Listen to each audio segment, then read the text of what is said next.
इतनी पारदर्शी प्रक्रिया में क्या कोई भी मतदाता वोट की चोरी कर सकता है? कुछ मतदाताओं द्वारा दोहरे मतदान के आरोप लगाए गए।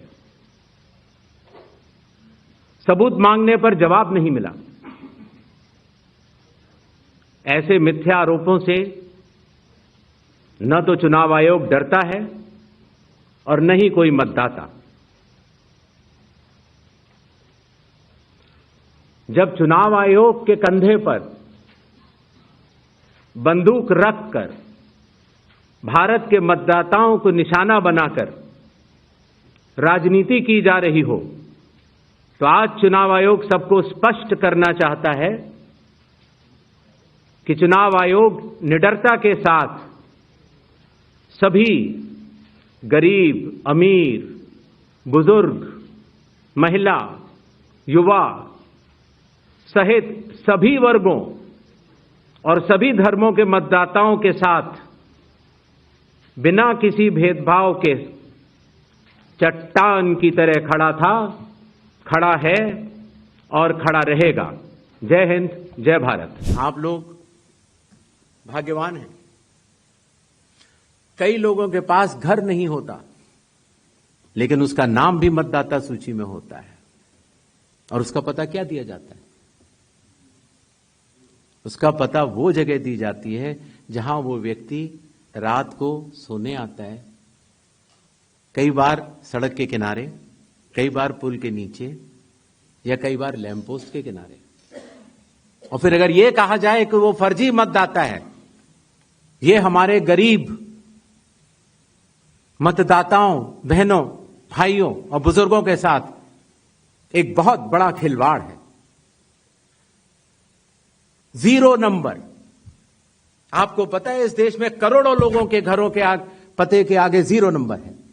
क्यों? क्योंकि पंचायत, म्यूनिसिपैलिटी, जिस घर में वो रहते हैं, उन्होंने उनका नंबर नहीं दिया। शहरों में अनऑथराइज्ड कॉलोनीज हैं जहां उनको नंबर नहीं है, तो वो अपने फॉर्म में क्या पता भरें? तो चुनाव आयोग के निर्देश कहते हैं, अगर ऐसा कोई भी मतदाता इस देश में है, चुनाव आयोग उसके साथ खड़ा है और उसको नोशनल नंबर देगा। और चूंकि कंप्यूटर में जब उसको भरते हैं तो वो 0 दिखता है। इसका अर्थ ये नहीं है कि वो मतदाता नहीं है। मतदाता बनने की शर्तों में आपका पता इतना अनिवार्य नहीं है जितनी कि आपकी नागरिकता और आपके 18 वर्ष की आयु पूरा होना, और जितना कि आप उस बूथ के आजू बाजू में रहते हैं। चुनाव आयोग हर मतदाता के साथ चट्टान की तरह खड़ा हुआ है। अगर कोई सोचता है कि एक पीपीटी देकर, जो कि चुनाव आयोग के आंकड़े नहीं हैं, चुनाव आयोग ने मतदाता सूची जरूर दी है, लेकिन पीपीटी में गलत तरीके से एनालाइज करना, गलत आंकड़े देना और यह कहना कि ये पोलिंग ऑफिसर ने कहा है कि इस महिला ने 2 बार वोट दिया है, इतने संगीन विषयों पर बिना हलफनामे के चुनाव आयोग को काम नहीं करना चाहिए। ये संविधान और कानून दोनों से विरुद्ध में होगा। सबसे ज्यादा मतदान करने वाले लोगों की संख्या और इन सब के समक्ष, सारे मीडिया के समक्ष ये कहना कि अगर मतदाता सूची में आपका नाम एक बार और है तो आपने 2 बार मतदान किया होगा और कानूनी अपराध किया होगा, और मेरे सारे मतदाताओं को अपराधी बनाना और चुनाव आयोग शांत रहे, संभव नहीं। हलफनामा देना होगा या देश से माफी मांगनी होगी, तीसरा विकल्प नहीं है। आपके माध्यम से मैं ये भी कहना चाहता हूं, अगर 7 दिन में हलफनामा नहीं मिला तो इसका अर्थ ये सारे आरोप निराधार हैं और हमारे मतदाताओं को यह कहना कि वो फर्जी हैं, इसके ऊपर जो भी इस बात को बोल रहा है उसको माफी मांगनी चाहिए। Honourable election commissioner doctor Sukhbir Singh Sandhu ji, honourable election commissioner doctor Vivek Joshi ji, चुनाव आयोग के वरिष्ठ अधिकारीगण और मीडिया के मेरे दोस्तों,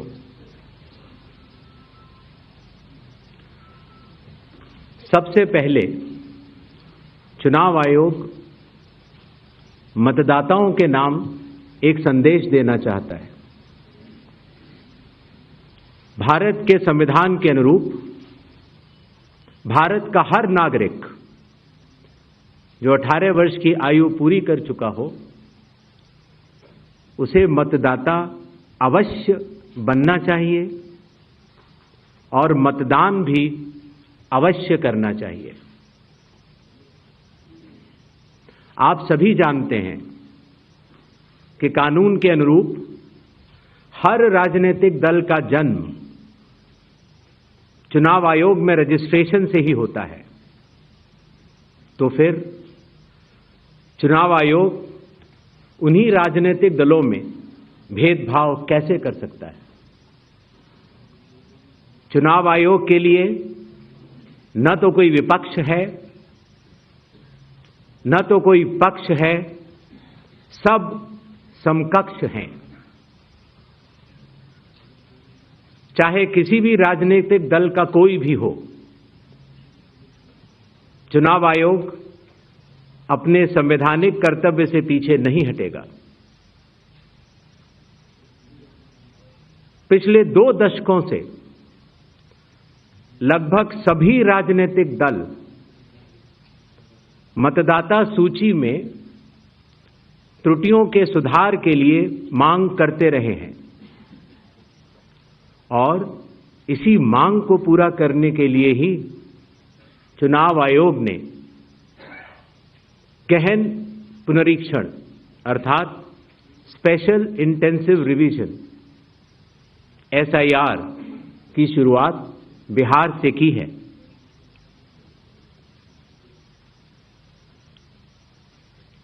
SIR की प्रक्रिया में सभी मतदाता, बूथ लेवल ऑफिसर्स और सभी राजनीतिक दलों द्वारा नामित 1.6 लाख BLAs ने मिलकर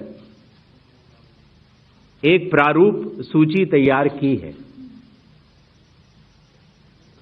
इस प्रारूप सूची की एक कॉपी आप सभी लोगों को दी गई है, जिसमें कि हर बूथ में जब ये प्रारूप सूची तैयार की जा रही थी तो सभी राजनीतिक दलों के बूथ लेवल एजेंट्स ने उसे हस्ताक्षर के साथ भी सत्यापित किया है।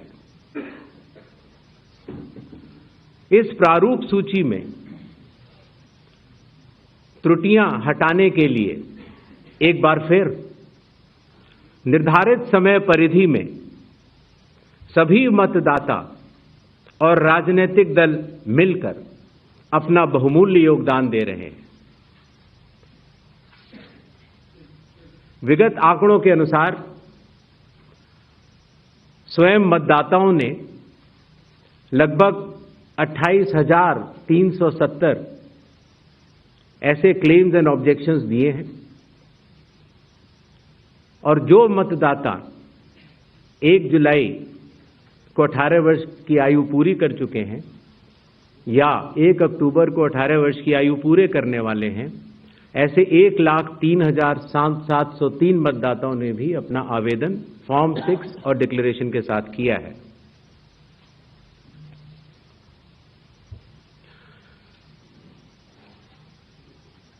और इन क्लेम्स एंड ऑब्जेक्शंस के लिए, इन त्रुटियों को हटाने के लिए बिहार के SIR में 1 अगस्त से 1 सितंबर का समय निर्धारित है।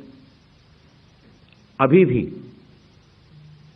15 दिन का समय बाकी है। चुनाव आयोग सभी राजनीतिक दलों को उनके द्वारा नामित बूथ लेवल एजेंट्स को, नेशनल लेवल पॉलिटिकल पार्टीज को, स्टेट लेवल पॉलिटिकल पार्टीज को आह्वान करता है कि आने वाले 15 दिनों में जो भी प्रारूप मतदाता सूची उनको दी गई है, उसमें अगर कोई भी त्रुटि हो तो उसको प्रिस्क्राइब्ड फॉर्म के तहत जमा करें। चुनाव आयोग के दरवाजे हमेशा सबके लिए समान रूप से खुले हुए हैं। जमीनी स्तर पर सभी मतदाता, सभी राजनीतिक दल और सभी बूथ लेवल ऑफिसर्स मिलकर एक पारदर्शी तरीके से कार्य कर रहे हैं, सत्यापित भी कर रहे हैं, हस्ताक्षर भी कर रहे हैं और वीडियो टेस्टिमोनियल्स भी दे रहे हैं। यह एक गंभीर चिंता का विषय है कि राजनीतिक दलों के जिला अध्यक्षों और उनके द्वारा नामित बीएलएस के ये सत्यापित दस्तावेज, टेस्टिमोनियल्स, उनकी आवाज, उनके स्वयं के राज्य स्तर के या राष्ट्रीय स्तर के नेताओं तक या तो पहुंच नहीं पा रही है और या फिर जमीनी सच को नजरअंदाज करते हुए भ्रम फैलाने की कोशिश की जा रही है। सत्य तो यह है कि कदम से कदम मिलाकर सभी स्टेक होल्डर्स बिहार के एसआईआर को पूर्ण रूप से सफल बनाने के लिए कटिबद्ध हैं, प्रयत्न कर रहे हैं और कठिन परिश्रम कर रहे हैं। जब बिहार के 7 करोड़ से भी अधिक मतदाता चुनाव आयोग के साथ खड़े हैं, तो न तो चुनाव आयोग की साख पर कोई प्रश्न चिन्ह खड़ा हो सकता है और न ही मतदाताओं की साख पर। कानून के अनुसार अगर समय रहते मतदाता सूचियों में त्रुटियां साझा न की जाएं, मतदाता द्वारा अपना प्रत्याशी चुनने के 45 डेज के भीतर माननीय उच्च न्यायालय में चुनाव याचिका दायर न की जाए और फिर वोट चोरी जैसे गलत शब्दों का इस्तेमाल करके जनता को गुमराह करने का असफल प्रयास किया जाए, तो यह भारत के संविधान का अपमान नहीं तो और क्या है। जहां तक कि मशीन रीडेबल मतदाता सूची का सवाल है, माननीय सुप्रीम कोर्ट 2019 में ही कह चुका है कि यह मतदाता की निजता का हनन हो सकता है। Voter privacy can be breached. हमने कुछ दिन पहले देखा कि कई मतदाताओं की फोटो उनकी अनुमति के बिना मीडिया के समक्ष रखी गई, उनके ऊपर आरोप लगाए गए, उनका इस्तेमाल किया गया। क्या अपनी माताओं, बहुओं, बेटियों सहित किसी भी मतदाता की सीसीटीवी वीडियो चुनाव आयोग को साझा करनी चाहिए क्या? मतदाता सूची में जिसका नाम होता है वही अपने प्रत्याशी को चयनित करने के लिए वोट डालता है। लोकसभा के चुनाव की प्रक्रिया में 1 करोड़ से भी अधिक कर्मचारी, 10 लाख से भी अधिक बूथ लेवल एजेंट्स, 20 लाख से भी अधिक प्रत्याशियों के पोलिंग एजेंट्स चुनाव के लिए कार्य करते हैं। इतने सारे लोगों के समक्ष इतनी पारदर्शी प्रक्रिया में क्या कोई भी मतदाता वोट की चोरी कर सकता है? कुछ मतदाताओं द्वारा दोहरे मतदान के आरोप लगाए गए, सबूत मांगने पर जवाब नहीं मिला। ऐसे मिथ्या आरोपों से न तो चुनाव आयोग डरता है और न ही कोई मतदाता। जब चुनाव आयोग के कंधे पर बंदूक रखकर भारत के मतदाताओं को निशाना बनाकर राजनीति की जा रही हो, तो आज चुनाव आयोग सबको स्पष्ट करना चाहता है कि चुनाव आयोग निडरता के साथ सभी गरीब, अमीर, बुजुर्ग, महिला, युवा सहित सभी वर्गों और सभी धर्मों के मतदाताओं के साथ बिना किसी भेदभाव के चट्टान की तरह खड़ा था, खड़ा है और खड़ा रहेगा। जय हिंद, जय भारत। हमारे सारे मीडिया बंधुओं के माध्यम से मैं देश के मतदाताओं को ये बतलाना चाहता हूं कि जब भी मतदाता सूची का रिवीजन होता है तो उसकी प्रक्रिया वही होती है जो मैंने आपको अभी शुरू में बताई। अर्थात सबसे पहले बूथ लेवल ऑफिसर्स और बीएलएज, राजनीतिक दलों के बीएलएज मिलकर एक ड्राफ्ट तैयार करते हैं और उसके बाद सभी राजनीतिक दलों को और उसी असेंबली कॉन्स्टिट्यूएंसी के मतदाताओं को यह अधिकार होता है कि वो उसमें त्रुटियां सुधारने के लिए आवेदन कर सके। आवेदन 3 तरह के हो सकते हैं, या तो किसी का नाम छूट गया हो तो फॉर्म 6 होता है, या किसी का नाम गलत जुड़ गया हो या किसी और को जुड़वाना हो तो फॉर्म 7 होता है, और या कई बार उसमें विवरण गलत हो जाए, आपकी नाम की स्पेलिंग गलत हो जाए, फोटो गलत हो जाए, एड्रेस गलत हो जाए तो फॉर्म 8 होता है। तो ये क्लेम्स एंड ऑब्जेक्शंस का जो पीरियड होता है ये बहुत महत्वपूर्ण होता है और इसमें सभी राजनीतिक दलों की भागीदारी और मतदाताओं की भागीदारी भी आवश्यक होती है। जब ये सारे क्लेम्स एंड ऑब्जेक्शंस आ जाते हैं तो उसके बाद जो उस इलाके का एसडीएम होता है, जिसको कई जगहों पर इलेक्टोरल रजिस्ट्रेशन ऑफिसर भी बोलते हैं, जो कि स्टेट गवर्नमेंट का एक अधिकारी होता है, वो उस पर एक निर्णय लेता है और निर्णय करने के बाद एक अंतिम सूची का प्रकाशन करता है। ये प्रक्रिया में आपके माध्यम से सभी मतदाताओं को बताना चाहता हूं, जिससे कि उन्हें भी सनद रहे कि पूरी प्रक्रिया होती क्या है। तो एक बार जब एसडीएम की तरफ से अंतिम सूची प्रकाशित कर दी जाती है, और याद रहे कि प्रारूप अर्थात ड्राफ्ट सूची भी पॉलिटिकल पार्टी से शेयर की जाती है और अंतिम सूची भी पॉलिटिकल पार्टी से शेयर की जाती है, और आजकल चूंकि तकनीकी का जमाना है तो वेबसाइट पर भी इलेक्शन कमीशन की अवेलेबल होती है। इसके बाद भी अगर कोई भी त्रुटि रह जाए तो उस जिले के डीएम के पास एक अपील होती है, और अगर डीएम से भी उस त्रुटि का समाधान न निकले तो उसके ऊपर उस प्रदेश के चीफ इलेक्टोरल ऑफिसर के पास एक अपील होती है। जो अंतिम सूची प्रकाशित हो जाती है उसके ऊपर हो जाते हैं चुनाव।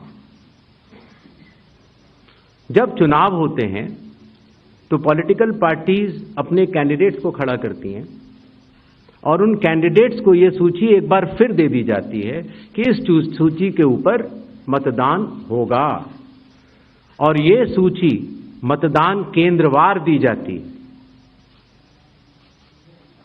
इस प्रक्रिया के बाद जब चुनावी मतदान होता है तो मतदान केंद्र के अंदर हर प्रत्याशी को यह अधिकार होता है कि वो पोलिंग एजेंट्स को नामित करे, और वही सूची पोलिंग एजेंट्स के पास भी होती है। तो उदाहरण के तौर पर जब हमारा कोई मतदाता जब मतदान करने जाता है तो पोलिंग एजेंट्स देखते हैं, और अगर कोई गलत व्यक्ति जा रहा है या कोई 2 बार जा रहा है तो उसके ऊपर ऑब्जेक्शन भी कर सकते हैं। मतदान प्रक्रिया समाप्त होने के बाद मतगणना होती है, और मतगणना के बाद रिटर्निंग ऑफिसर रिजल्ट्स डिक्लेयर कर देते हैं। यह एक डिसेंट्रलाइज्ड कंस्ट्रक्ट है। संविधान के अनुसार ये पूरी जिम्मेदारी चुनाव आयोग की है, लेकिन लोक प्रतिनिधित्व कानून के तहत चुनाव आयोग तो एक छोटा सा 800 लोगों का एक समूह है, तो लोक प्रतिनिधित्व कानून के तहत चीफ इलेक्टोरल ऑफिसर, हर जिले का डिस्ट्रिक्ट कलेक्टर, जिसको डिस्ट्रिक्ट इलेक्टोरल ऑफिसर भी कहा जाता है, हर असेंबली कॉन्स्टिट्यूएंसी का इलेक्टोरल रजिस्ट्रेशन ऑफिसर जो कि एसडीएम भी होता है, बूथ लेवल ऑफिसर्स, ये सभी के सभी सिर्फ इसी काम के लिए चुनाव आयोग के पास डेपुटेशन पर भी रहते हैं, सिर्फ मतदाता सूची और मतदान कराने के लिए। तो जब रिटर्निंग ऑफिसर रिजल्ट डिक्लेयर कर देता है, उसके बाद भी कानून में प्राविधान है कि आप 45 डेज के अंदर आप उच्च न्यायालय जाकर एक चुनावी याचिका दायर कर सकते हैं और चुनाव को चैलेंज कर सकते हैं। जब यह प्रक्रिया 45 दिन समाप्त हो जाते हैं, उसके बाद इस तरह के निराधार और आरोप लगाना, चाहे वो केरल हो, चाहे वो कर्नाटक हो, चाहे वो बिहार हो, जब 45 दिन चुनाव के बाद पूर्ण हो चुके हैं और किसी भी दल को, किसी भी कैंडिडेट को कोई भी गलती नजर नहीं आई, तो आज इतने दिनों के बाद इस तरह के निराधार आरोप लगाना, उनका उद्देश्य क्या है, ये सारे मतदाता और देश की जनता पूरा समझती है। जहां तक स्पेशल इंटेंसिव रिवीजन की जरूरत क्यों पड़ी और स्पेशल इंटेंसिव रिवीजन में और नॉर्मल जो रिवीजन हर साल होता है, दोनों में क्या फर्क है, ये बहुत अहम सवाल है। पिछले 20 सालों में हर साल रिवीजन होता रहा और जो एनुअल रिवीजन होता है उसमें साधारण तौर से एब्सेंटी, शिफ्टेड और एक जिसे कहते हैं कि एक रैंडम तरीके से उसका रिवीजन कर लिया जाता है।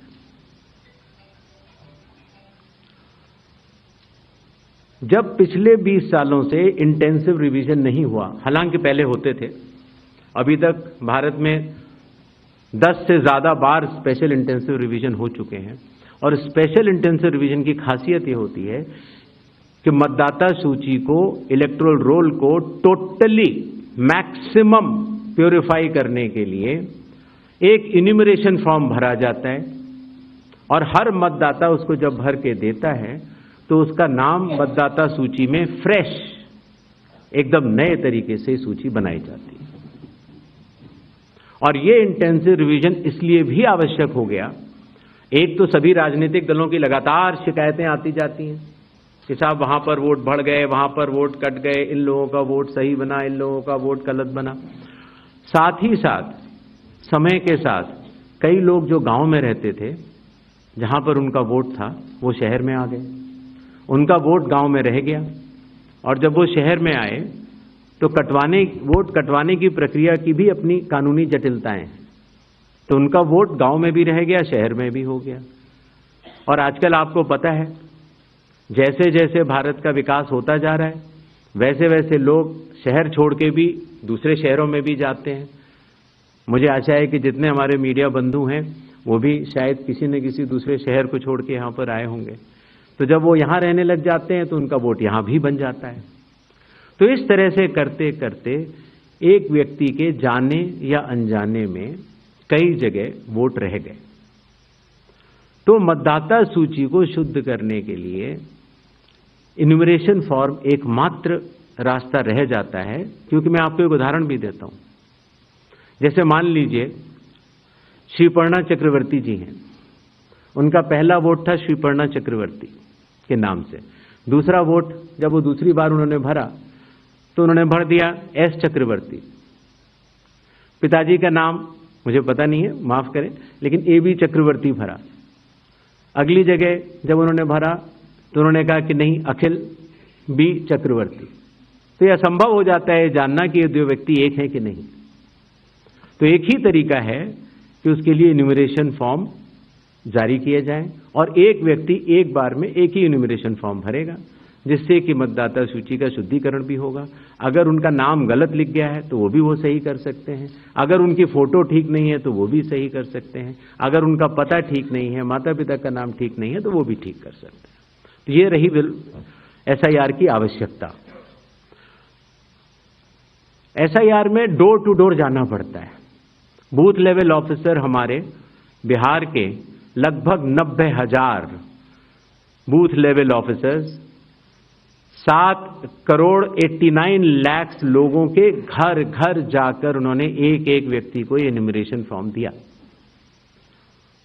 जो लोग मृत पाए गए या जो लोग घर पे नहीं थे, जिन्होंने पड़ोसियों ने कहा या उनके घर वालों ने कहा कि ये परमानेंटली शिफ्ट हो गए हैं, या जिन लोगों ने कहा कि नहीं साहब मैं तो पहले ही दूसरी जगह एन्यूमरेशन फॉर्म भर चुका हूं, अर्थात उसका नाम 2 जगह था, ऐसे लोगों के फॉर्म वापस नहीं मिले और 7,24,00,000 फॉर्म वापस मिले 30 दिन के अंदर।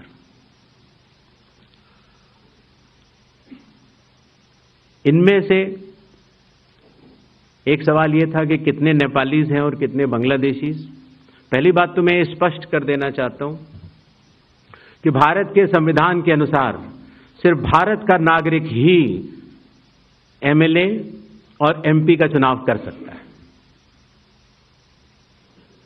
किसी और कोई अधिकार, किसी और देश के नागरिक को यह अधिकार प्राप्त नहीं है। अगर ऐसे लोगों ने एन्यूमरेशन फॉर्म भरा है तो एसआईआर की प्रक्रिया में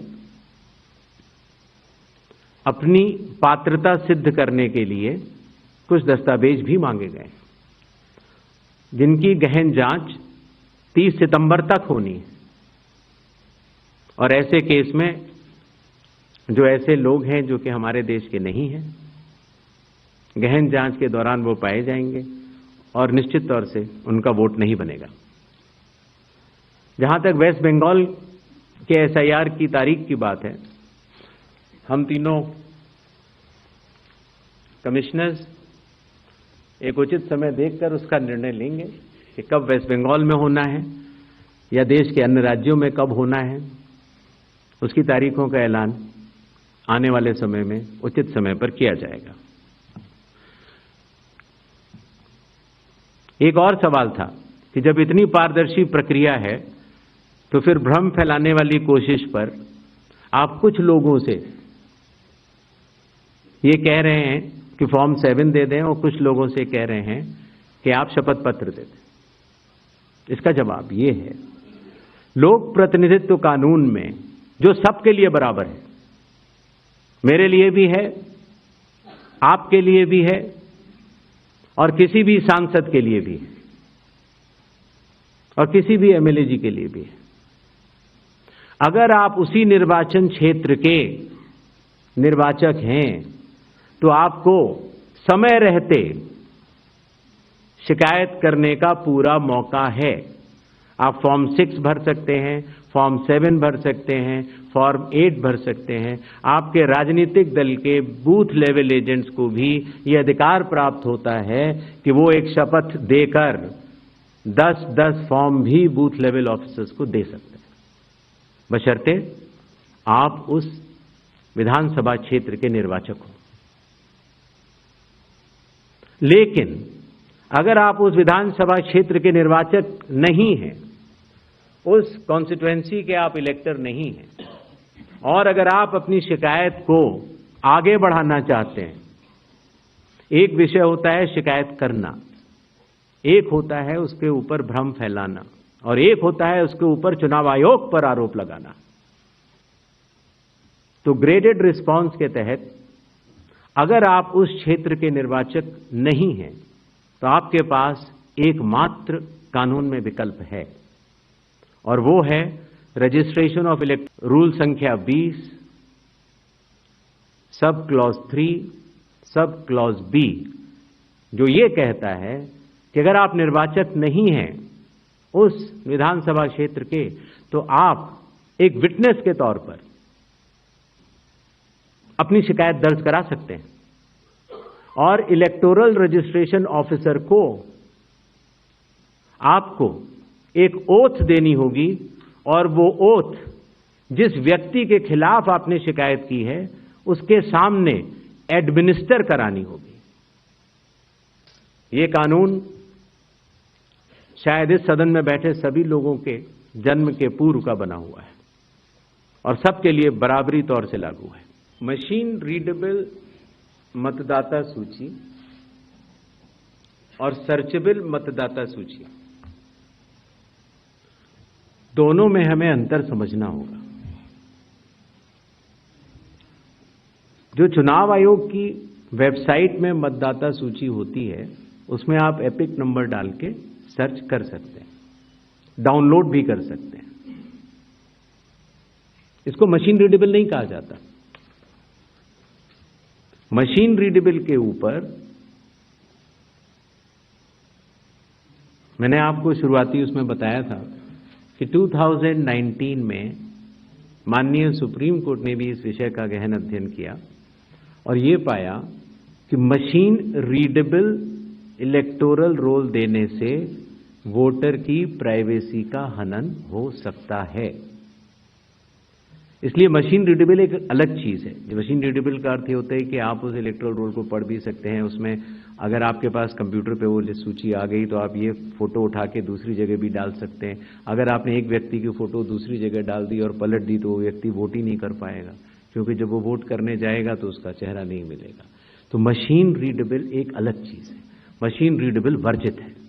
तो उसको आप, और ये चुनाव आयोग का अकेला फैसला नहीं है, ये चुनाव आयोग का फैसला माननीय सुप्रीम कोर्ट के जजमेंट के बाद है और 2019 से है। तो मशीन रीडेबल अलग चीज हो गई और एक लिस्ट को सर्च करना वो एक अलग विषय हो गया। जब आप एक लिस्ट को सर्च करते हैं तो उसमें एक सवाल यह आया था कि डुप्लीकेट एपिक की समस्या चुनाव आयोग ने जब पहले सॉल्व कर ली तो इस तरह के डुप्लीकेट एपिक दोबारा कैसे आए। डुप्लीकेट एपिक दो तरीके से हो सकते हैं। एक कि एक व्यक्ति जो वेस्ट बंगाल में है, जो व्यक्ति अलग है, उसका एक एपिक नंबर है, और एक व्यक्ति जो हरियाणा में है उसका एपिक नंबर भी वही है। अर्थात एपिक नंबर 1 व्यक्ति 2। जब यह सवाल उठा लगभग मार्च 2025, जब हम लोगों ने उसके ऊपर चर्चा की और उसको हम लोगों ने पूरे देश भर में सुलझाया, लगभग ऐसे 3 लाख लोग मिले जिनकी एपिक संख्या 1 थी।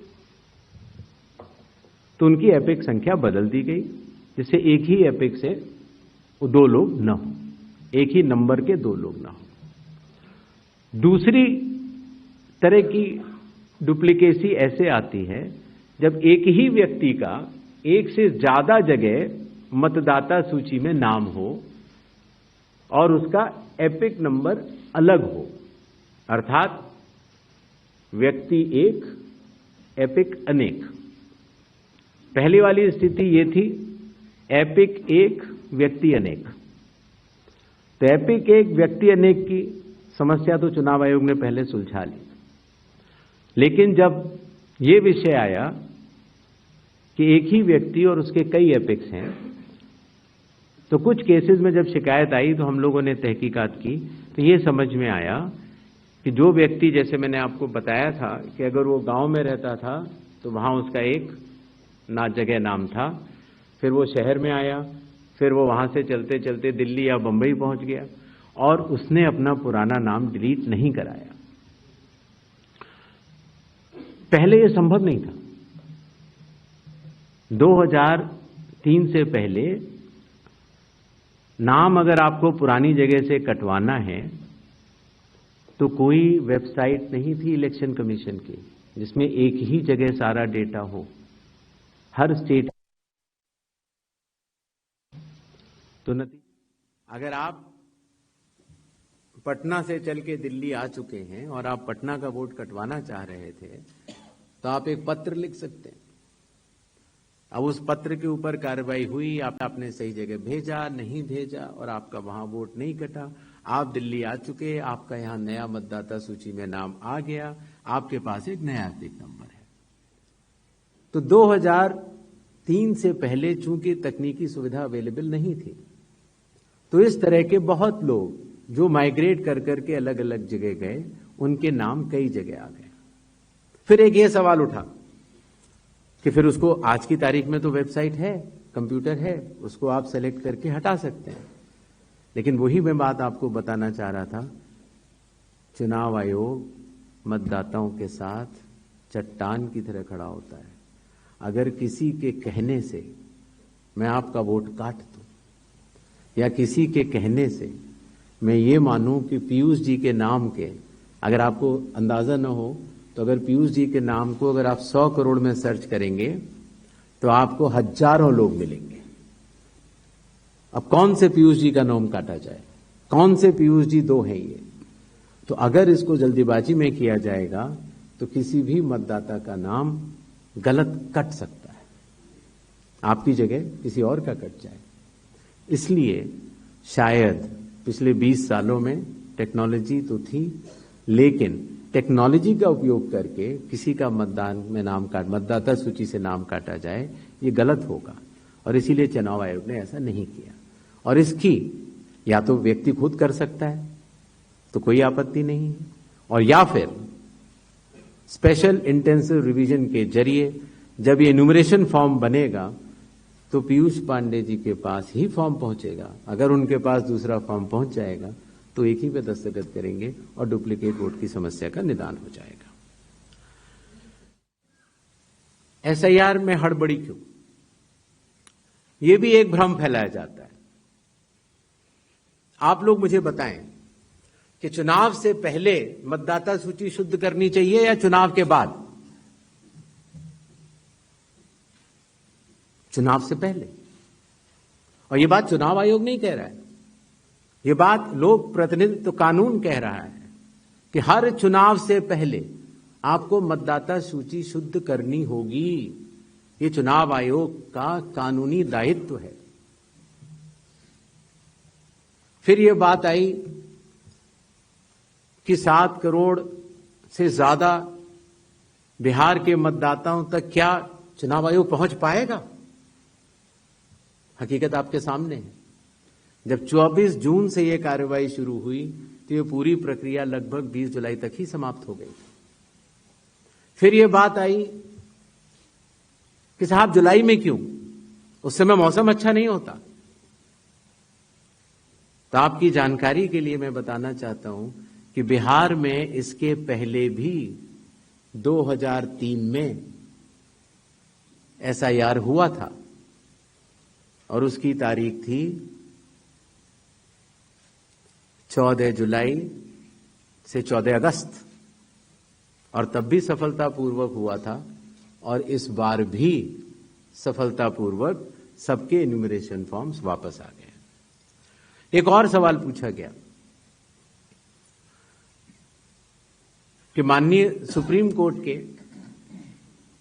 कहने से हम लोगों ने ये मशीन रीडेबल फॉर्मेट क्यों दिया? माननीय सुप्रीम कोर्ट ने ये स्पष्ट कहा है कि हर जिले की अलग वेबसाइट बनाई जाए और हर जिले की वेबसाइट पर एपिक नंबर से सर्च होने वाली सूची रखी जाए।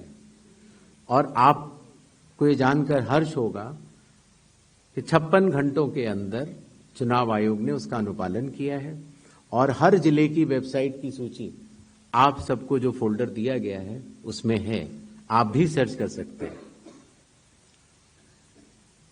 जहां तक आपके पास जो फोल्डर दिया गया उसमें एक वो भी मिनट्स मौजूद है 20 जुलाई के, जहां पर अगर आप खोलेंगे तो उसमें आप पाएंगे कि हर बूथ पर booth level officer, booth level agent, sarpanch सबने मिलकर ये दस्तखत करके सूची बनाई कि ये लोग मृत पाए गए हैं, उनका एपिक नंबर भी है, उनका नाम भी है, और ये लोग स्थायी रूप से स्थानांतरित पाए गए हैं, उनका नाम भी है, और इन लोगों का इन्यूमरेशन फॉर्म या इन लोगों का नाम एक जगह से ज्यादा है, वो भी है। आप उस सूची को देखें तो ऐसा नहीं है कि चुनाव आयोग ने ये लिस्टें साझा नहीं की थी।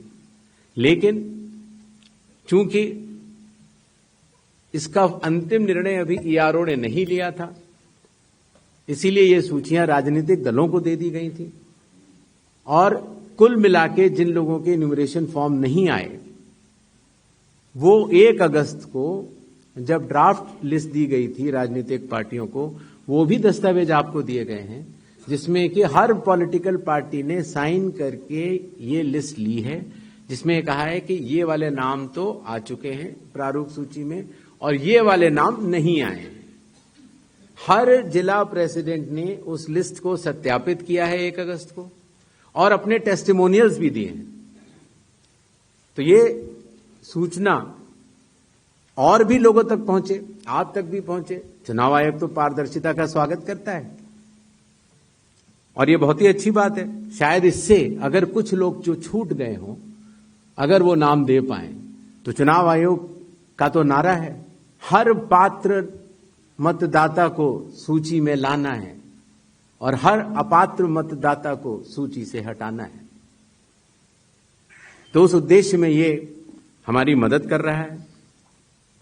एआई और डीप फेक हमारे लिए वास्तव में चुनौती है। अभी कल किसी एक ट्विटर हैंडल पर एक एआई जनरेटेड वीडियो थी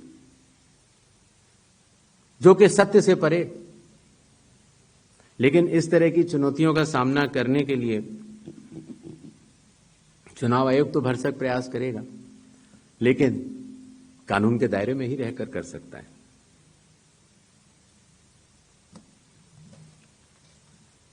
एक और सवाल आया था कि आखिर चुनाव आयोग पात्रता की जांच क्यों कर रहा है। संविधान के अनुच्छेद 326 में हर मतदाता की पात्रता स्पष्ट रूप से लिखी गई है और वो पात्रता ये कहती है कि मतदाता सूची में नाम आने के लिए सिर्फ भारत के नागरिक और 18 वर्ष की आयु पूरे कर चुके व्यक्ति ही पात्र हैं। रेजिडेंसी लॉज भी हैं जो कि अलग कानून में बनते हैं, जो कि ऑर्डिनरी रेजिडेंट हैं, या कोई व्यक्ति जो संविधान या किसी कानून के अनुरूप उसको वर्जित किया गया है चुनाव लड़ने के लिए, उनका नाम नहीं आ सकता। तो आर्टिकल 326 जो कि चैप्टर इलेक्शंस के अंदर आता है, जो कि हम यहां पर आपके समक्ष बैठे चुनाव आयोग की एक संवैधानिक जिम्मेदारी है, हम उसको निभाने के लिए पात्रता की जांच कर रहे हैं। ग्रेडेड रिस्पांस होता है चुनाव आयोग का। अगर आप किसी भी विधानसभा के निर्वाचक हैं और समय रहते हुए अगर आप त्रुटियां बताते हैं तो आपको फॉर्म 7 भरना होता है। अगर आप किसी भी विधानसभा के निर्वाचक हैं और समय परिधि के बाद अगर गलतियां बतलाते हैं तो उसको सिर्फ एक राजनीतिक स्टेटमेंट माना जाता है। अगर समय के बाद आप त्रुटियां बतलाते हैं और मतदाताओं और चुनाव आयोग पर चोरी का आरोप लगाते हैं तो इन तीनों की ग्रेडिंग में फर्क है। और इसीलिए मैं सभी से यह निवेदन करूंगा कि अगर आप निर्वाचक नहीं हैं और अगर आपको शिकायत करनी है चुनाव आयोग के समक्ष, तो आपके पास, मेरे पास, किसी भी सांसद के पास, किसी भी एमएलए के पास और आपके पास भी सिर्फ एक ही विकल्प है, और वो विकल्प है registration of इलेक्टर rules, rule 20 sub clause 3 sub clause B, जिसमें कि आपको इलेक्टोरल रजिस्ट्रेशन ऑफिसर के सामने जिस भी कारण से आप बता रहे हैं कि ये गलत है, आप वो एविडेंस प्रोड्यूस करेंगे और आप शपथ लेंगे और आप इस बात को बताएंगे। पहला ये था कि 6 महीनों में इतने मृत लोग कैसे पाए गए। शायद इसका जवाब मैं पहले दे चुका था कि पिछले 20 सालों से जब ये नॉर्मल रिवीजन होता है तो घर घर जाकर इन्यूमरेशन फॉर्म नहीं दिया जाता है। और शायद इसलिए कई बार जब घरों में किसी की मृत्यु हो जाती है तो वो इंफॉर्मेशन बीएलओ के पास कैसे आएगी? तो बीएलओ के पास अगर उस परिवारजनों ने न बताई तो बीएलओ के पास संभव नहीं होगा। इसीलिए 22 लाख मतदाता कोई 6 महीने में मरे हुए नहीं हैं। ये वो मृत मतदाता हैं जो लगभग पिछले 20 सालों में रिकॉर्ड करने से छूट गए और इन्यूमरेशन फॉर्म की वजह से ये सत्य सामने आ रहा है। एक बात जो मैं आपके माध्यम से भारत की जनता तक पहुंचाना चाहता हूं वो ये है कि मतदाता सूची एक विषय है और मतदान करना दूसरा विषय है। मतदाता सूची में किसी का नाम गलत आ सकता है। अगर बूथ लेवल ऑफिसर से गलती हुई हो या राजनीतिक दलों ने उस पर ध्यान न दिया हो तो किसी भी व्यक्ति का नाम मतदाता सूची में गलत आ सकता है। शायद ही किसी भी मतदान केंद्र में उस लेवल का परफेक्शन एसआईआर से पहले न रहा हो जहां की इस तरह की त्रुटियां न रही हो। इसके दो कारण हैं। एक तो हमारे बूथ लेवल ऑफिसर्स की जो ट्रेनिंग अब हम लोगों ने दिल्ली में शुरू की है और उसके साथ साथ उनके दायित्व को उनको समझाना। तो आपको अंदाज होगा कि कितने बूथ लेवल ऑफिसर्स हैं इस देश में? 10.5 लाख। तो 10.5 लाख बूथ ऑफिसर्स इस गुणवत्ता के साथ काम करें, प्रयत्न पूरा होता है, लेकिन कुछ गलतियां रह जाती हैं। अब वो गलतियां सुधारी कैसे जाएं? तो उन गलतियों को सुधारने के लिए ही चुनाव आयोग ने जिन जिन राजनीतिक दलों को मान्यता दी है उन दलों को ही यह अधिकार दिया है कि आपके जिला अध्यक्ष बूथ लेवल एजेंट्स को नामित कर सकते हैं और वो उनको सूची भी दी जाएगी और वो उसको शुद्ध भी कर सकते हैं। बूथ लेवल एजेंट्स भी उसी बूथ में रहने वाला व्यक्ति होता है। तो ये हमारी एक साझा जिम्मेदारी है, मतदाता की, बूथ लेवल ऑफिसर अर्थात चुनाव आयोग के पास जो डेपुटेशन पर अधिकारी है उसकी, और राजनीतिक दलों की। तो मतदाता सूची को शुद्ध करना, जिस पर हम आगे अब एसआईआर के साथ बढ़ रहे हैं, तो साझी जिम्मेदारी है। लेकिन बिहार में चूंकि हमारे बूथ लेवल ऑफिसर्स ने बूथ लेवल एजेंट्स और राजनीतिक दलों के साथ मिलकर ही काम किया, उसकी कॉपीज मैंने आपको दी हैं कि जो लोग मृत पाए गए, जो लोग स्थानांतरित पाए गए, जिन लोगों के 2 जगह मतदाता सूची में नाम है, वो सभी ने मिलकर सत्यापित किए हुए हैं। तो शायद इसीलिए जब 1 अगस्त के बाद हमारी डेली बुलेटिन आनी शुरू हुई तो किसी भी राजनीतिक दल ने अभी तक एक भी आपत्ति दर्ज नहीं कराई है। तो क्या इसके 2 ही अर्थ हो सकते हैं? या तो प्रारूप सूची एकदम शुद्ध है, जो कि चुनाव आयोग नहीं मानता। चुनाव आयोग कह रहा है कि 1 सितंबर तक हम समय देते हैं, इसमें त्रुटियां हो सकती हैं, आइए सब लोग आइए इसको शुद्ध करते हैं। 15 दिन अभी बाकी हैं। 1 सितंबर के बाद अगर उसी तरह के आरोप लगने शुरू हुए तो जिम्मेदार कौन? हर मान्यता प्राप्त दल को अभी भी 15 दिन बाकी हैं। अगर आपको अंदाज हो तो 1.5 लाख से ज्यादा बूथ लेवल एजेंट्स हैं। बूथ लेवल ऑफिसर तो सिर्फ जब हम लोगों ने किया था तो 77,000 थे, उसके आधे थे। हम लोगों ने ये काम 20 दिन में समाप्त कर दिया था। तो मतदाता सूची का गहन परीक्षण एक एक नाम के आगे मैं निवेदन करना चाहता हूं, आपके जरिए आह्वान करना चाहता हूं कि सभी 12 राजनीतिक दल, चाहे वो राष्ट्रीय पार्टी के हों चाहे वो स्टेट पार्टीज के हों, अभी भी समय रहते 1 सितंबर से पहले इसमें गलतियां बताएं। चुनाव आयोग सुधारने के लिए तैयार है, लेकिन 1 सितंबर के बाद नहीं, क्योंकि उसके बाद वही दौर शुरू हो जाता है कि मतदाता सूची एक अलग चीज होती है और मतदान अलग चीज होती है। मतदान में जब कोई वोटर वोट करने जाता है और वो बटन दबाता है तो एक ही बार दबा सकता है। मतदाता सूची में अगर 2 जगह नाम हो तो वोट चोरी कैसे? नहीं हो सकती। वोट तो एक मतदाता एक ही बार डाल सकता है, और इसीलिए हमने कहा था कि चूंकि इस तरह की पीपीटीज बनाई जाएं जिसमें कि चुनाव आयोग के डेटा को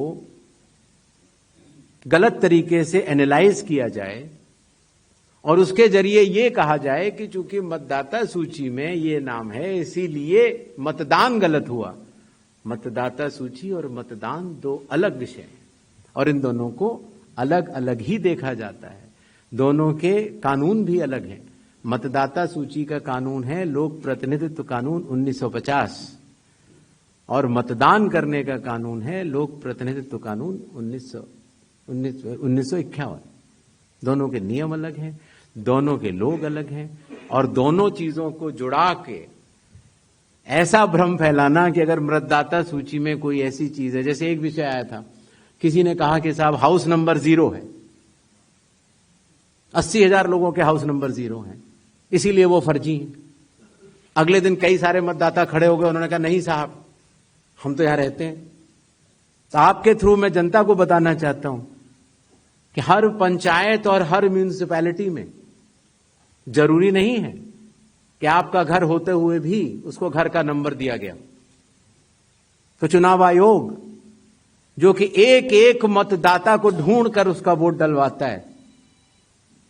आपको पता है अरुणाचल प्रदेश का एक गांव है मालेगांव, जहां सिर्फ एक मतदाता बहन के लिए पूरा चुनाव आयोग 2 दिन तक ट्रैकिंग करके जाता है और उनका वोट लेके आता है। वही चुनाव आयोग जो गिर फॉरेस्ट के पीछे एक महंत हैं, उनके लिए 1.5 दिन की ट्रैकिंग करने जाता है, पूरा वोट बूथ बनाता है और वोट लेके आता है। उस कर्मठता से, और आज से नहीं 75 सालों से उस विरासत से, कर्मठता से कार्य करने वाले चुनाव आयोग के ऊपर अगर निराधार आरोप आप मतदाता सूची और मतदान को मिला के और जनता के सामने अगर ये कहें कि चोरी हो रही है तो ये गलत बात है। जनता सब समझती है। किसी व्यक्ति के अगर 2 जगह वोट भी हो तो भी वो एक ही जगह वोट करने जाता है। 2 जगह वोट करना कानूनी अपराध है। और अगर कोई भी व्यक्ति ऐसा कहता है तो सबूत तो चाहिए। सबूत मांगा था, मिला नहीं। इसी तरीके से जिन लोगों के पास घर नहीं होता, आप लोग भाग्यवान हैं, कई लोगों के पास घर नहीं होता लेकिन उसका नाम भी मतदाता सूची में होता है। और उसका पता क्या दिया जाता है? उसका पता वो जगह दी जाती है जहां वो व्यक्ति रात को सोने आता है, कई बार सड़क के किनारे, कई बार पुल के नीचे, या कई बार लैंप पोस्ट के किनारे। और फिर अगर यह कहा जाए कि वो फर्जी मतदाता है, ये हमारे गरीब मतदाताओं, बहनों, भाइयों और बुजुर्गों के साथ एक बहुत बड़ा खिलवाड़ है। 0 नंबर। आपको पता है इस देश में करोड़ों लोगों के घरों के पते के आगे 0 नंबर है। क्यों? क्योंकि पंचायत, म्यूनिसिपैलिटी जिस घर में वो रहते हैं उन्होंने उनका नंबर नहीं दिया। शहरों में अनऑथराइज्ड कॉलोनीज हैं जहां उनको नंबर नहीं है, तो वो अपने फॉर्म में क्या पता भरें? तो चुनाव आयोग के निर्देश कहते हैं अगर ऐसा कोई भी मतदाता इस देश में है, चुनाव आयोग उसके साथ खड़ा है और उसको नोशनल नंबर देगा। और चूंकि कंप्यूटर में जब उसको भरते हैं तो वो 0 दिखता है। इसका अर्थ ये नहीं है कि वो मतदाता नहीं है। मतदाता बनने की शर्तों में आपका पता इतना अनिवार्य नहीं है जितनी कि आपकी नागरिकता और आपके 18 वर्ष की आयु पूरा होना और जितना कि आप उस बूथ के आजू बाजू में रहते हैं। इन अनिवार्यताओं के तहत ही आपका वोट बनता है। शिकायत के ऊपर जांच क्यों नहीं होती, इस सवाल का जवाब भी देना बनता है। अगर मीडिया में किसी एक व्यक्ति के बारे में शिकायत आ जाए तो चुनाव आयोग कहता है कि नियम में तो नहीं है लेकिन कर लेनी चाहिए। वो सीईओ को बोलता है, या सीईओ कई बार चीफ इलेक्टोरल ऑफिसर स्वतः संज्ञान ले लेते हैं, डीएम स्वतः संज्ञान ले लेते हैं और जांच कर लेते हैं। लेकिन अगर आरोप 1.5 लाख मतदाताओं का हो तो क्या बिना किसी सबूत के, बिना किसी हलफनामे के 1.5 लाख मतदाताओं को नोटिस जारी कर दिया जाए?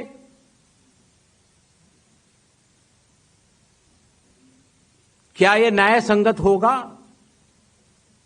कानून में न प्रावधान है, न कोई शपथ पत्र है, न कोई एविडेंस है, न कोई सबूत है, तो क्या 1.5 लाख नोटिस जारी करके उन मतदाताओं को एसडीएम के दफ्तर में बुलाया जाए और यह कहा जाए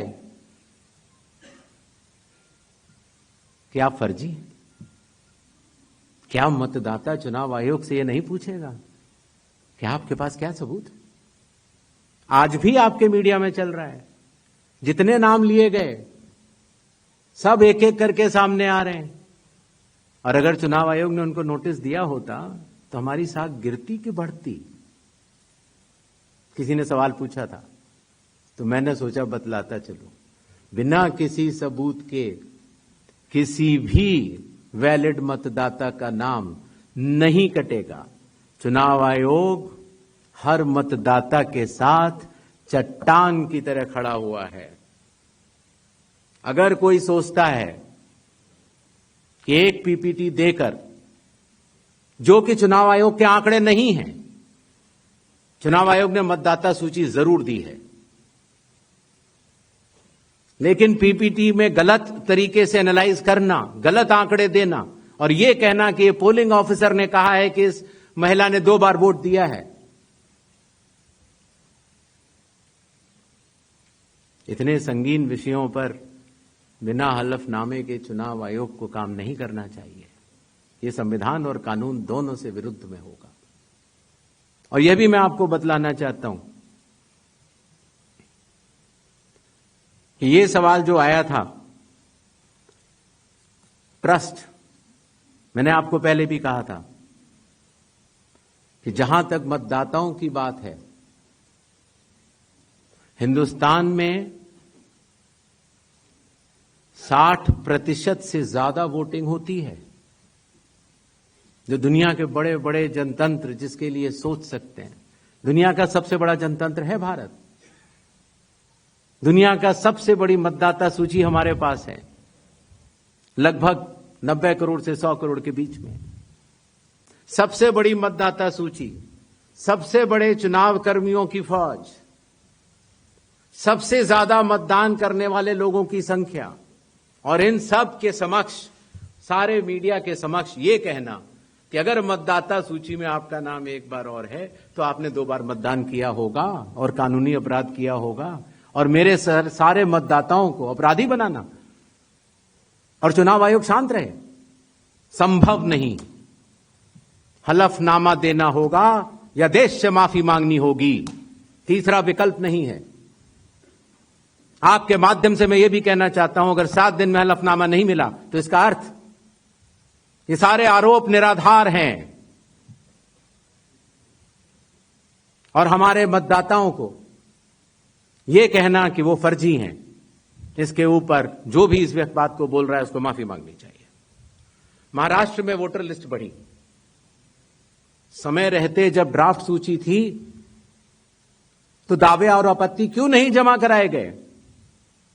जब रिजल्ट निकल आया तब याद आया कि यह गलत था और एक भी मतदाता का नाम सबूत सहित आज तक चीफ इलेक्टोरल ऑफिसर महाराष्ट्र को नहीं मिला। चुनाव हुए 8 महीने हो गए। महाराष्ट्र में क्यों नहीं उच्चतम न्यायालय में चुनावी याचिका दायर की गई? फिर एक बात यह कही गई कि आखिरी घंटे में इतना मतदान कैसे? चुनाव आयोग ने जवाब दिया था और आप सबने लिखा भी था कि अगर 10 घंटे मतदान होता है तो हर घंटे 10% का औसत होता है। आखिरी घंटे में 10% से कम मतदान हुआ। तो यह बात कैसे कही जा रही है? ऐसा नहीं होता कि किसी भी बात को अगर आप 10 बार बोलते रहें, 20 बार बोलते रहें तो सच हो जाए। सच सच होता है और सूरज पूरब में ही उगता है, किसी के कहने से पश्चिम में नहीं उगा करता। पहली बात ये दोबारा आई कि साहब डेट्स को लेकर पूछा गया, तो मैंने स्पष्ट किया था कि लोक प्रतिनिधित्व कानून के अंतर्गत जो रिवीजन होता है वो चुनाव से पहले होता है। बिहार का चुनाव 22 नवंबर 2025 से पहले संपन्न किया जाना है, क्योंकि बिहार की जो हमारी विधानसभा है उसकी कालावधि वहां समाप्त हो रही है। हमारे पास 1 जनवरी 2025 का एक स्पेशली रिवाइज किया हुआ एक रोल था, इंटेंसिव नहीं था। आमूमन तौर से चुनाव से 6 महीने से अगर ज्यादा हो तो हम लोग को वोटर लिस्ट रिवाइज करनी चाहिए। तो अगर 1 जनवरी से 22 नवंबर तक हम रिवाइज नहीं करते तो इस 11 महीने से ज्यादा के अरसे में काफी त्रुटियां हो सकती थी। अगर हम 1 अप्रैल 4 ही तारीख को हो सकता है रिवीजन कानून के तहत, 1 जनवरी, 1 अप्रैल, 1 जुलाई और 1 अक्टूबर, तो उन्हीं तारीखों को जो 18 साल की उम्र प्राप्त करते हैं उनको वोट का अधिकार मिल जाता है। तो अगर हम 1 अप्रैल करते तो फिर यह बात आती कि अभी तो आपने एसएसआर कराया है तो आप फिर करा रहे हैं। अगर हम 1 अक्टूबर करते तो यह बात आती कि बिल्कुल चुनाव सर पर है। तो एक ही विकल्प उपलब्ध था और वो था 1 जुलाई की क्वालिफाइंग डेट मानते हुए एक रिवीजन होना चाहिए। दूसरा विषय, तो इंटेंसिव रिवीजन क्यों, एसएसआर क्यों नहीं?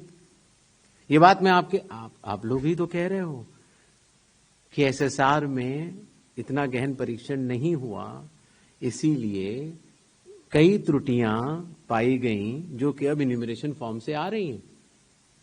दरअसल एसआईआर ही तो है जो इन सारे आरोपों का जवाब है। अगर एसआईआर में सब लोग मिलकर, सारी राजनीतिक पार्टियां मिलकर अगर मतदाता सूची को शुद्ध बनाने के लिए, राजनीतिक उद्देश्यों से परे जाकर राष्ट्र निर्माण के लिए, राष्ट्र सेवा के लिए अगर मतदाता सूची को शुद्ध बनाने के लिए काम करना चाहें तो आज भी बिहार में 15 दिन बाकी हैं और चुनाव आयोग उन सभी का शुक्रगुजार रहेगा जो मतदाता सूची शुद्ध करने के लिए अपना योगदान देंगे। ये बात कही गई कि किसी एक राज्य से, उड़ीसा से या उत्तर प्रदेश से कुछ शिकायतें की गई। बात वहीं की वहीं है। चुनाव हारने या जीतने के बाद जिस मतदाता सूची पर चुनाव हुआ उसके ऊपर बिना हलफनामा दिए, हलफनामा दिया गया, ये बात ठीक नहीं है, बिना हलफनामा दिए, बिना ओथ दिए, सिर्फ एक पत्र लिखकर अगर हमारे बूथ लेवल ऑफिसर्स और एसडीएम्स और डीएम्स इनके कार्यशैली पर अगर कोई प्रश्न चिन्ह लगाता है तो ये गलत है। एक सवाल जो मैं पिछली बार जवाब नहीं दे पाया था कि साहब जो ये SIR बिहार में चल रहा है उसमें कितने लोगों के डॉक्यूमेंट आ गए, कितने लोगों ने रिकमेंड किया, किस बूथ लेवल क्या रिकमेंड किया, डाटा लेने की कोशिश तो हो रही है। लेकिन मैंने आपको पहले बताया था कि चुनाव आयोग मल्टी लेवल कंस्ट्रक्ट से काम करता है। Booth level officer booth level पर है, जहां औसतन करीब 1000 से कम मतदाता है, 200 घर है। उसके ऊपर आता है बूथ लेवल सुपरवाइजर, जो 10 बूथ लेवल ऑफिसर के ऊपर काम करता है। उसके ऊपर आता है SDM, उसके ऊपर आता है DM, उसके ऊपर आता है चीफ इलेक्टोरल ऑफिसर, और मतदाता सूची का कार्य वहीं समाप्त हो जाता है। चुनाव आयोग में न तो मैं, न मेरे साथी चुनाव आयोग, न कोई चुनाव आयुक्त का अधिकारी और न आप कोई भी वोट जोड़ सकते हैं या काट सकते हैं सिवाय कानूनी प्रक्रिया का पालन किए, कोई भी। तो आपको इस बात को समझना होगा कि इस कंस्ट्रक्ट में, जो डिसेंट्रलाइज कंस्ट्रक्ट है, इसमें बूथ लेवल ऑफिसर ने जब किसी मतदाता से डॉक्यूमेंट्स लिए या उसने दिए तो कितने डॉक्यूमेंट्स लिए, क्या उसको रिकमेंड किया या नहीं किया, ये सारा विषय अभी भी SDM स्तर पर विचाराधीन है, जिसका निर्णय 30 सितंबर तक आएगा। और उसके पहले इस सवाल का जवाब पूछना और बताना दोनों ही त्रुटिपूर्ण भी रहेगा और वो भी रहेगा। अगर आप आधार के बारे में आपने बोला, माननीय सुप्रीम कोर्ट का स्पष्ट आदेश है कि जो लोग एग्रीव्ड हैं, जो लोग ड्राफ्ट सूची से एग्रीव्ड हैं, वो लोग अपने इन्यूमरेशन फॉर्म को आधार के साथ जमा कर सकते हैं, और चुनाव आयोग उस बात को मानता भी है, उसका पालन भी करता है। आई होप आप सबके काफी प्रश्नों का हम लोग जवाब दे पाए होंगे। जाने से पहले एक बार और, आखिर 100 करोड़ की मतदाता सूची और बिहार के 7 करोड़ की मतदाता सूची में सवाल भी कई हैं और जवाब भी कई हैं। सच सुनने की क्षमता भी होनी चाहिए और समझने की क्षमता भी। तो मैं सिर्फ इतना कहना चाहता हूं जाने से पहले कि एक बार फिर आप सबके माध्यम से भारत के मतदाताओं को बहुत बहुत नमस्कार। और सभी राजनीतिक दलों से हम ये आह्वान करते हैं कि अभी भी प्रारूप सूची में कोई भी त्रुटि हो तो आगे आएं और हमें 1 सितंबर तक बताएं। 1 सितंबर के बाद बतलाने से कोई फायदा नहीं होगा। जय हिंद, जय भारत।